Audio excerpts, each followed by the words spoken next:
A public response is emerged from the wife of Vice President Constantino Chiwenga following remarks attributed to former Northern legislator Mliswa regarding alleged coup claims. The exchange discussed during a live broadcast is intensified political debate online. Sarabina Mashkobra Nyukachinzi, VP Chiwenga's wife responds to Mliswa over allegations of coup. Don't forget to subscribe or like out on the bell icon. Tipina Mnaumobra Nyukamchinzi.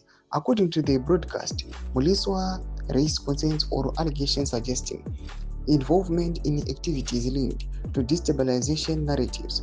In response, VP Chiwenga's wife is reported to have rejected the claims, describing them as unfounded and politically motivated. The term coup carries significant constitutional weight under Zimbabwe's legal framework.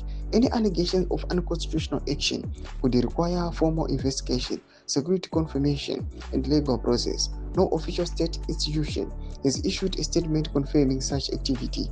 Political activists note that periods of heightened leadership debate often generate strong rhetorical exchanges among public figures. However, differences in political messaging do not equate to confirmed institutional action.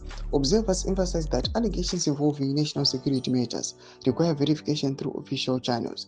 As of publication, no documented evidence from law enforcement or the judiciary has substantiated claims of unconstitutional conduct. The exchange reflects broader tensions within Zimbabwe's political discourse, particularly amid ongoing debates concerning government continuity and constitutional reform. Further clarity is expected through formal statements from relevant offices. Until then, the matter remains part of the political debate rather than confirmed institutional developments. Ndo mashuku aripo pamsoro pema allegations ekunzimini aiwa ari kuronga eku. Pena comment section medu zafugura enyi mari kudi pamsoro pechitiko ichi. Usaona subscribe or like, onchete on the bell icon.